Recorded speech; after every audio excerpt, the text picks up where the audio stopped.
And welcome back to a Spirit Debate coming to you live from Rome, where we have been covering the conclave that elected Pope Francis, the former Cardinal Jorge Bergoglio. And one of the issues that faces the church and the challenges is, of course, the sexual abuse crisis, but there are many other challenges.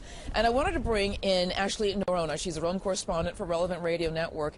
And we're going to talk about some of the legal issues facing the church and some of the things that it must address, even beyond the euphoria of having a new pope, because that's what it is right now. In the last 48 hours, we've been talking about this euphoria that there's no sede vacante, that indeed we do have a pope, and but there are some issues ahead.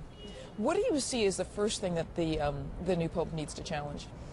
I think one of his biggest challenges is going to be overcoming the problem of secularization. That's especially growing. We see it in Europe.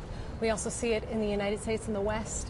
And it's quite interesting, I think, that he, being from Latin America, you know, of course, half of the Catholic population is concentrated in the Latin American countries now, but just 500 years ago, it was European missionaries who were going to the New World to evangelize. And now, having a Latin American pope in office, he's going to evangelize the rest of the world. Exactly, exactly. So it's quite an interesting moment. What about the church sex abuse crisis? Because even though so many of the issues were from 30 and 40 years ago, they're still resurfacing because they're finding new documents, as in the case of Los Angeles, where they had to pay out, you know, millions of dollars to settle these suits.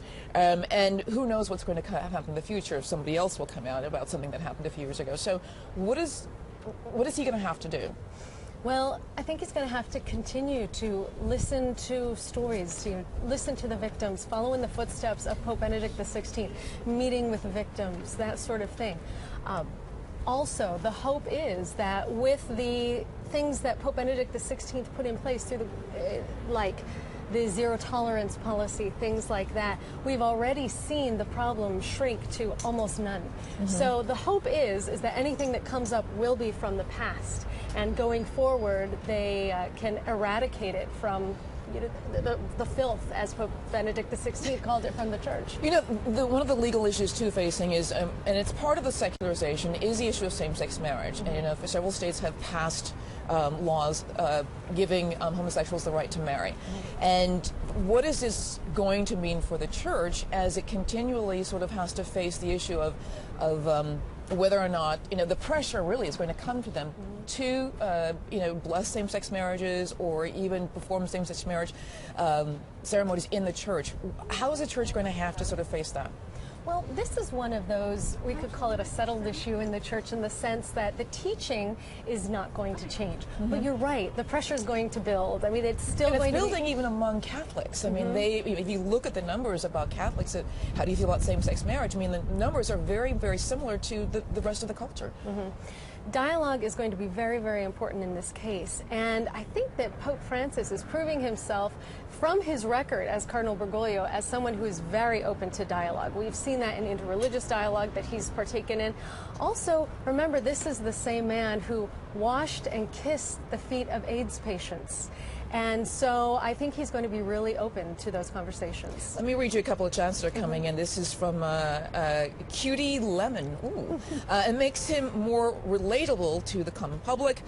And Mercedes, it says, I'm thankful for this new refreshing Pope. I'm sure he'll be nothing but good for turning this faith around after all the immoral acts being covered up for all of these years. People really do have a new hope about what he's going to be able to do to sort of clean up the church. But as Father Gall and John Lewis was talking about, Benedict actually did a lot, but he never got credit for it. That's right, exactly. And part of it, I think, was his more reserved personality. And so people had a harder time relating to him. And so the affection that was automatically there for a charismatic pope like Pope John Paul II, it was harder for outsiders to grow that, for Pope Benedict the 16th. On the other hand, I think in Cardinal Francis, people have already, Francis. Thank you. Yes, we don't want to demote him. Right. With Pope Francis, people are already talking about a fondness that they've developed for him through his just simple way. He seems to be a real Pope of the people. He's shown that in Argentina, and he's shown that to us in these past couple of days. It's very interesting because people have this relationship they perceive with him because he seems so simple and humble. But yet, if you ask them, what do you think his views are about abortion, same-sex marriage, sex outside of marriage, they would never believe that he would have such hardline views. Why is this disconnect between what they feel about him and his stance? Well, I think sometimes confusion comes when people try to use a political frame to understand the Pope. And within the church context, it just doesn't work like that. When the Pope comes into office, the deposit of faith doesn't become his possession. It's not something that he now gets to change on a whim. In fact, his job is to preserve it. His job is to preserve and conserve the teachings of the church, which are based on the teachings of Christ, which are the same yesterday, today, and tomorrow. Well, I want to thank you very much, Ashley Noronha. She's the Rome correspondent for the Relevant Radio Network. Thank you very much. Thank you, Lauren.